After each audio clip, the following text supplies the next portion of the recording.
there, welcome back to another video. This time around, it is my review of the 2013 science fiction romance drama, Her. Now, before I get around to sharing more of my thoughts on this film, I would like to give a special shout out to Leon for requesting this review. And if there's another film, TV show, or topic that you would personally like to see me discuss in the future, feel free to donate to either my PayPal or to my Patreon. The link to both is in the video description down below, and I will try to get to your requests as soon as I possibly can. Now, Her is one of those films that when it came out, it got a lot of critical accolades. It did a moderate amount of business in the box office. It wasn't like a smash hit, but it did okay. And it left a bit of an imprint on pop culture at the time. I think there were like parodies on SNL and other things, and people still definitely talk about the film today, especially with the rise of AI and how quickly it's advanced in terms of the tech as of late. And despite all of that, I never really got around to watching the film until recently, and I think part of it is because it just didn't interest me as much as other films did. I'm not super big on romance films, and a film about a guy who falls in love with an AI just didn't really appeal to me that much. Also, from what I was hearing about the plot, it reminded me a lot of an already existing movie that doesn't get enough credit in Electric Dreams from the 80s, which, if I had to pick between the two after seeing this film,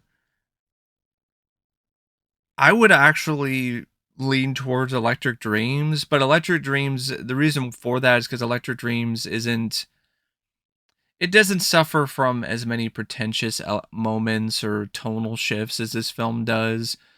But despite my initial leeriness when it comes to this movie, I legitimately liked it. I thought it was really good. And I can definitely see why this is a film that a lot of people at the time were genuinely moved by and are still moved by to this day. But the reason for why it's moving is also another reason why this isn't what I would consider to be one of my personal favorites, or a film that I would personally choose to watch again anytime soon. And the reason for that is it just hits a bit too close to home emotionally for me, and that's not necessarily a bad thing, but it's just the kind of thing where it taps into emotions you don't really want to consistently tap into. But it taps into them so effectively that it really makes you feel real and raw emotions, which is a sign of a really good movie.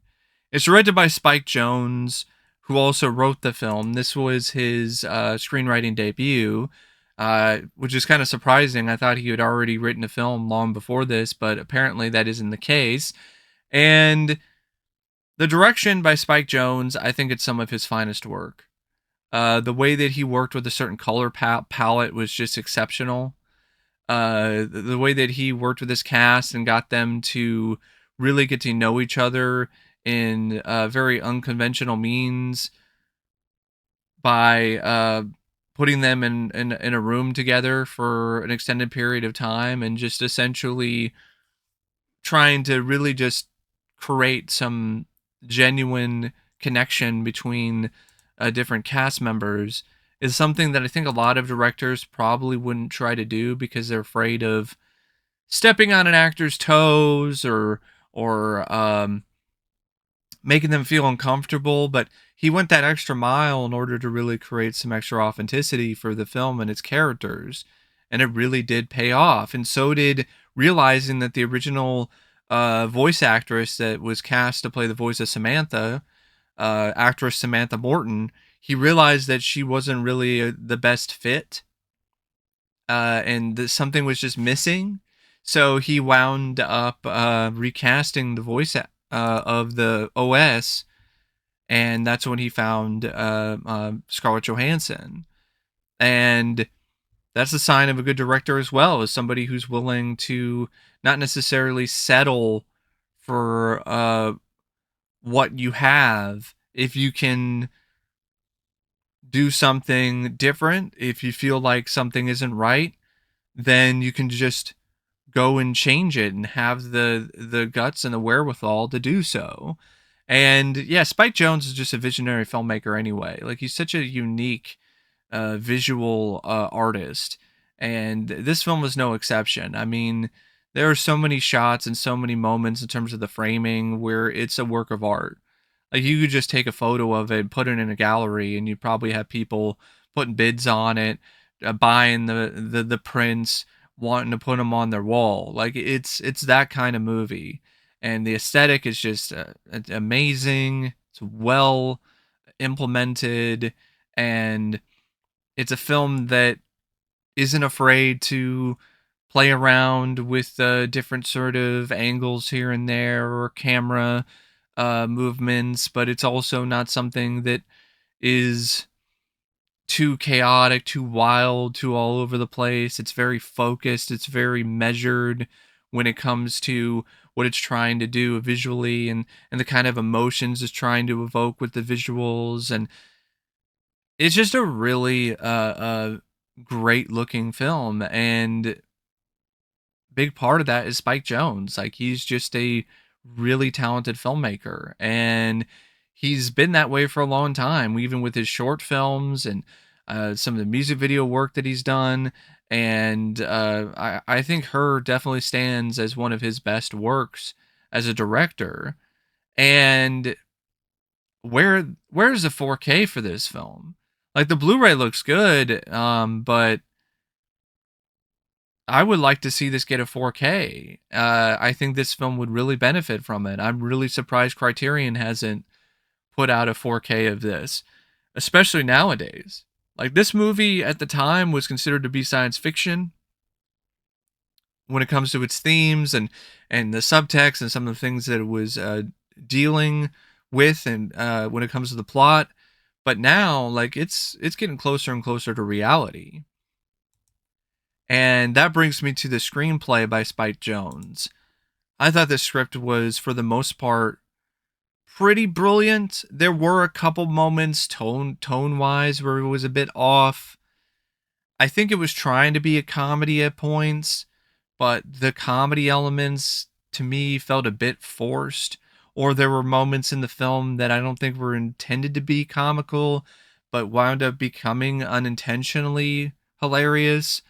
Like the orgasm scene, for instance, with Theo and Samantha. Yeah, that was pretty unintentionally laughable, and it was so unintentionally hilarious that during the shoot, Joaquin Phoenix couldn't stop laughing his ass off. So it's one of those things where even Joaquin Phoenix, who was the main star of the film, even he thought that was laughable. I think that could have been a sign to Spike to, like, I don't know, ease back on that a little bit, maybe take a different approach with that scene. But other than a few speed bumps here and there, I think the script is relatively smooth and really solid. And it's very effective and efficient despite it being rather simple and straightforward. In essence, Her is a story about a lonely man who is dealing with the aftermath of a impending divorce, who finds a companionship and another love in the form of an operating system, an AI. And through this relationship that he builds with this AI, he learns a new way to love, and a way to love that he didn't necessarily know how to do previously. So, despite the fact that the AI eventually transcends beyond humanity and beyond him, and no longer can be a part of his world, he learns through his short but sweet relationship with this AI, with this OS, how to love more effectively, how to get past some of his roadblocks and some of his issues that he had previously, which led to his divorce. And that's what I think a lot of the themes and a lot of the commentary and the subtext about her is. It's not just about how humans interact with technology and interact with each other. Like that is a very definitive aspect of this script in terms of showing the divide between the two or showing how they can also be similar, but also how even through something like that we can learn how to cope better and how to improve the way that we communicate and the way that we love one another. And I think that's what a lot of the film is. It's really about Theodore, a very lonely man who is dealing with a lot, who finds what he initially feels is his perfect companion, this OS and Samantha, which is everything that he wants out of a partner and everything that he wanted his previous wife to be. And through getting his dream woman, he realizes that it isn't necessarily all it's cracked up to be. And it's not necessarily what he really ultimately wants out of a companion and out of a partner. That he wants something more than that. That once he gets what he thought he wants, he realizes that that's not really what he wanted at all. And it helps him put things in perspective when it comes to his relationships. And I just love how this story opens up with this very satirical vibe where you see Theo at work and he's working at this place where you have writers write letters that are supposed to be heartfelt and from the soul from an individual to another person that they love, but it's written by somebody else. And it's a whole service where these other writers, they write the anniversary letters for you. They write the graduation letters. They write all this stuff. It's this third party or these other people that are writing all these things for you and uh, disguising themselves as you. And so if you're not the most eloquent writer or the best writer, you hire these people and then they write something sweet and heartfelt and then they allow you to give that to your loved one. And I really thought that was such a thought-provoking way to start the movie because right away you're starting to think about the disconnect. You're starting to think about how disconnected this is from what you initially perceive to be reality, and also how disturbingly realistic it is. Like, this is something I could totally see actually happening if it isn't already happening now. And if it really got to the point where it's so prevalent and popular and common, it wouldn't even necessarily be something that would be considered to be wrong or off by any way. It would just be the norm. And to me, for something so personal, for it to be commercialized like that, that's pretty off-putting. And yeah, from the very beginning, it already gets you a little uneasy, and it kind of prepares you for a lot of uncomfortable stuff and a lot of weird uh, elements to come. So then, when you get to the OS parts, and when Theodore installs this operating system and starts forming this relationship with it, because of the established tone early on, it doesn't really come across like something that's that far out of left field. So I think Spike Jonze did a really good job building up this setting and bringing you into it and making you think, and then in the same way also making you a little bit more comfortable with this future. So then when you get to this OS stuff and this guy falling in love with an operating system, it doesn't necessarily come across like something that is so far-fetched. And what I really liked about the stuff with Theo and Samantha is that it's very layered and it's very complex and it's not necessarily simple, but it's also not hard to follow either, which I think is very underrated in terms of what Spike was able to do with those scenes, because that's something that could easily be really, really difficult for audiences to get into. Could have been very dense, very pretentious. And there's a couple moments where you could see a bit of that pretension or that pretentiousness seeping in, but I didn't really feel that it was that prevalent. For the most part, I thought it was a genuinely sweet and charming love story between a man and his operating system.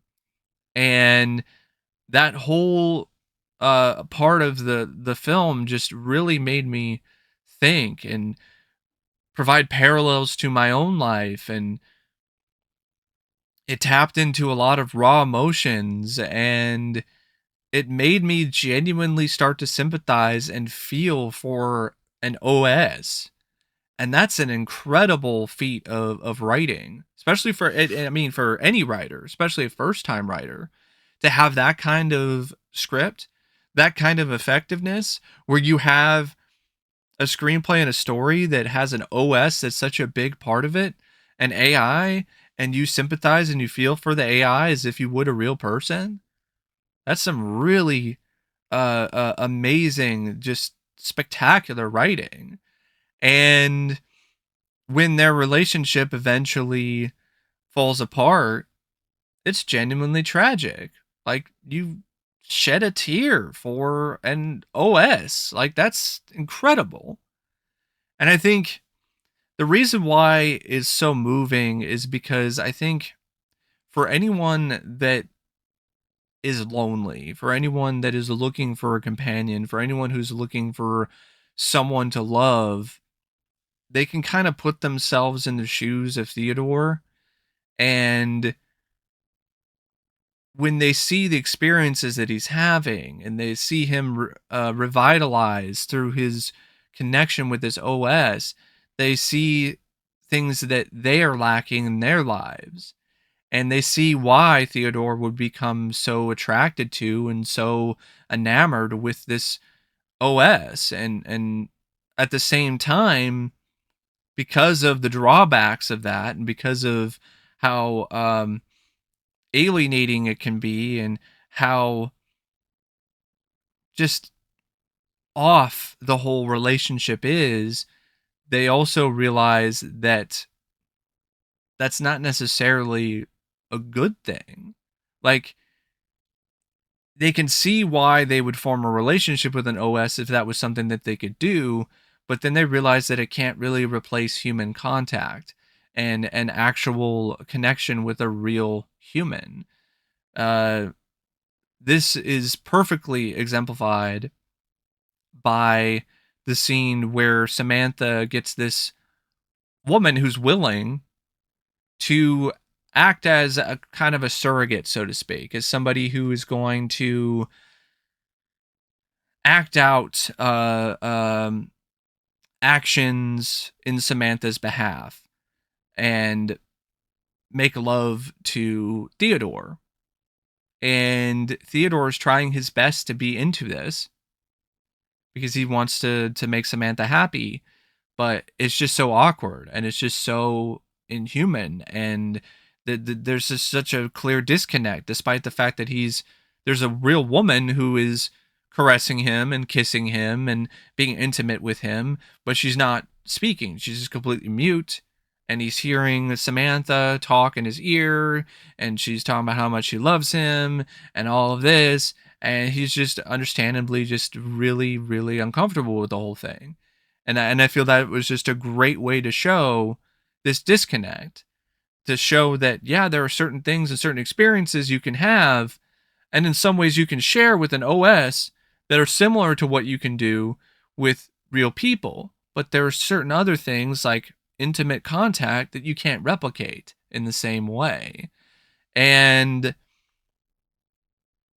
This is also showcased when it comes to the scenes between Theo and Amy and their interactions with one another, and how Amy is there for him when it comes to him dealing with emotions and struggling with finalizing his divorce and all of these other things in ways that Samantha isn't. Because Samantha is, her mindset is on something bigger, something greater. She's evolving.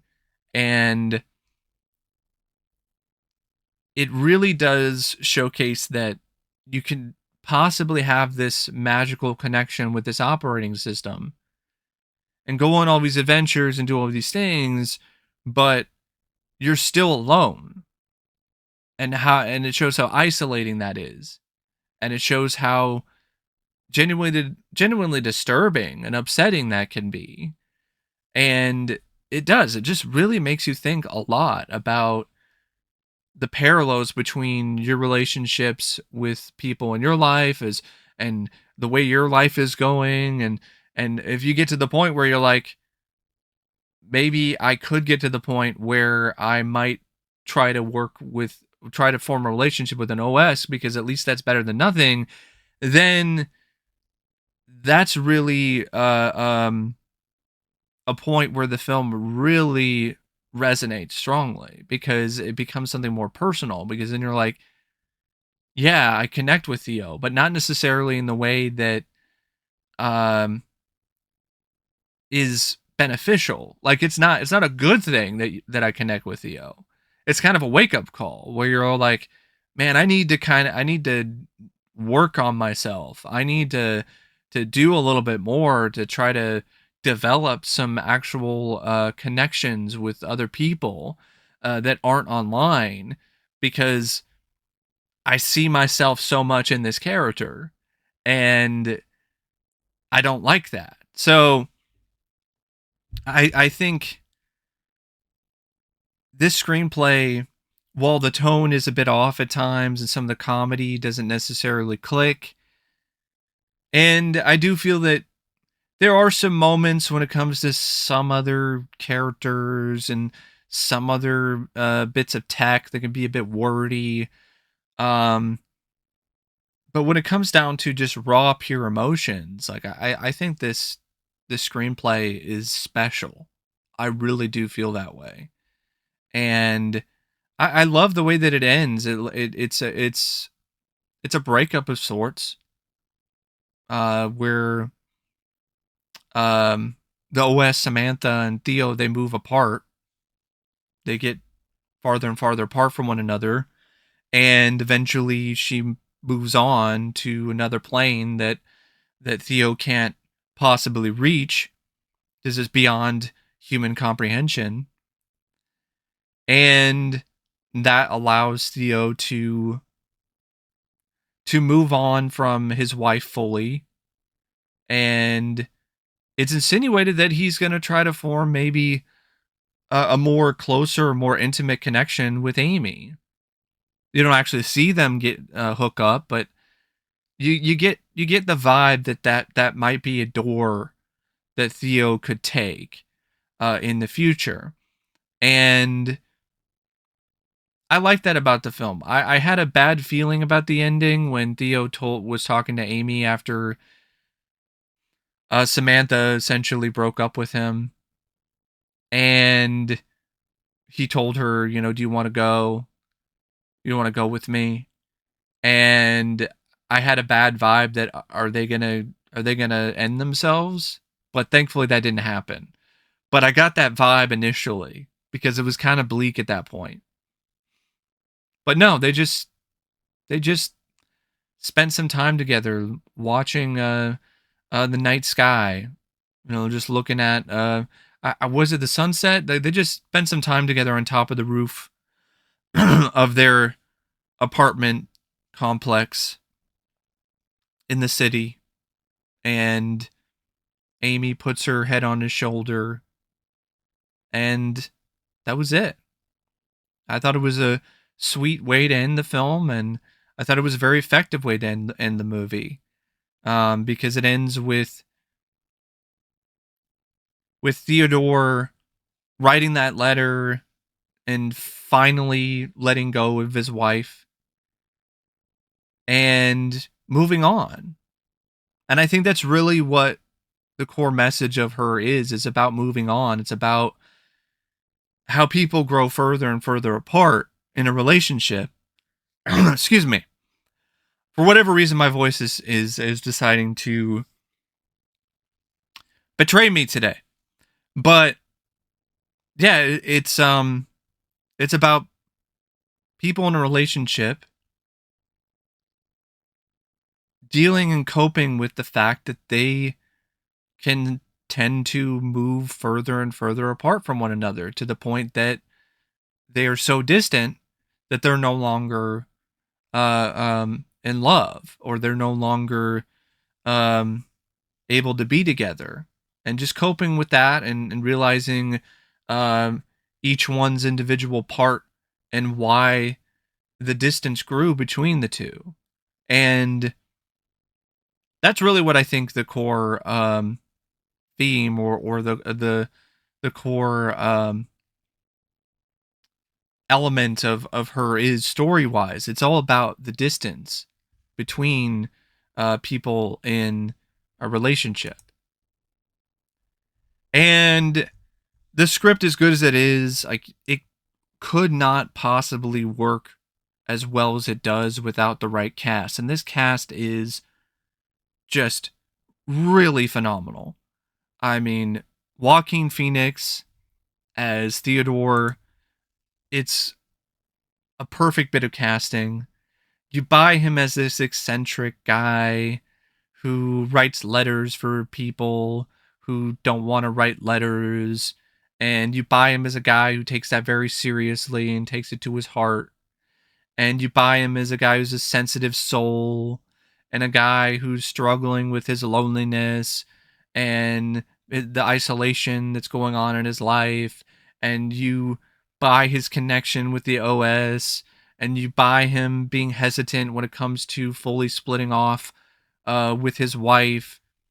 And there's just so many emotions that Theodore goes through throughout the film, and each one of them is as believable as the next, because Joaquin Phoenix is just an amazing, talented, just terrific performer, and one of the best actors of his time, and still is. And this is just a terrific performance by Joaquin Phoenix. I genuinely feel it's one of my favorites of his. And Scarlett Johansson is also spectacular as Samantha. What she was able to do in terms of showcasing different emotions and different feelings and different vibes that Samantha was feeling or experiencing at the time, and the connection that she built with Joaquin Phoenix and the chemistry that they had, it was top notch. It was amazing, to be honest, because Scarlett is just doing voiceover stuff. Like, she's not necessarily acting with Joaquin in the same scene or in the same frame in a way where it's like two human beings interacting with one another. And the way that she did it, she effectively portrayed a more computerized, a more uh, mechanical sort of voice. But then as it gradually went on, the film continued to progress. Her voice and then how she was handling the character just evolved and became more human, and had all these other human traits, and like the pauses and the different fluctuations and punctuation and emotion, and it just became something that was just truly mesmerizing. And yeah, I thought Scarlett Johansson was just great. And I feel Spike did the right thing in recasting Samantha Morton, because Scarlett Johansson was just so good in this role. Uh, Amy Adams is good too as Amy. Rooney Mara is also pretty effective as Catherine, Theodore's ex-wife. Um, Olivia Wilde plays the blind date and did a good job really making that scene hit home and really really get why Theodore would want to move further and further towards AI versus human contact, despite the potential drawbacks of AI because of just how awkward that that date was and how he didn't necessarily want to commit to her on the first date, and she takes that as him being a creep, which sadly that is kind of the reality in some aspects for some dating scenarios. And you even had like other supporting cast roles like Chris Pratt, who played Theodore's boss at the letter writing company, which is an interesting bit of casting. You have some other well known comedians like Kristen Wiig, who plays the voice of Sexy Kitten, which I didn't even know that was her, which is another really awkward bit where uh, Theodore is calling what I think it's like a chat room, a sex chat room, and in a lot of ways it's a sex phone line, and it was just as awkward as it sounds. And Bill Hader was also a chat room friend in a little bit of a scene. Brian Cox does a voice of Alan Watts. Um, and yeah, it's definitely a film though where the majority of the runtime is devoted to Joaquin Phoenix and Scarlett Johansson, and with a little bit of Amy Adams here and there, or Rooney Mara.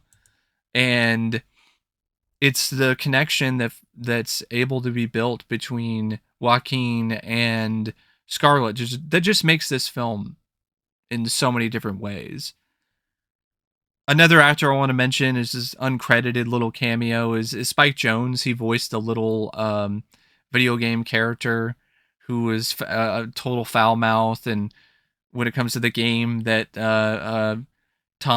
Theodore was playing, and at points throughout the film, that game also wound up becoming the inspiration for a real game called Mountain by the same guy who did the game footage for her, which I thought was pretty cool. Like the guy who created the game footage, he went on to actually create a real game.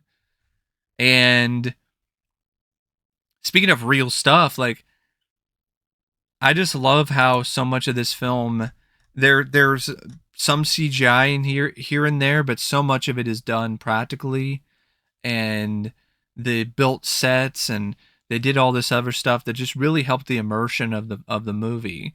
And the cinematography by Hoyt van Hoytema is it is stellar. The way that he works with light and shadow and the colors and different actors in the frame and different locations and stuff like that. It's absolutely beautiful. And the way that he collaborates with Spike Jonze is just really incredible. And so is the editing by Eric Brennan and Jeff Buchanan. Some really good editing that really uh, enhances the film in a multitude of different ways. And I also really like the score by Arcade Fire. I thought it was something that really made the film even more unique because you had this score that's by a band who is adding their own stamp to it. And yeah, it's a movie that I think is at the end of the day not necessarily for everyone. I think some people might find it to be a little bit too distant, maybe a little bit too out there. But if you're able to get into it and the themes and the subtext and the storytelling, I think there's a lot to like about this film. So yeah, I got nothing else to say about her except thanks for watching my review. And as always, I'll see you later. See ya.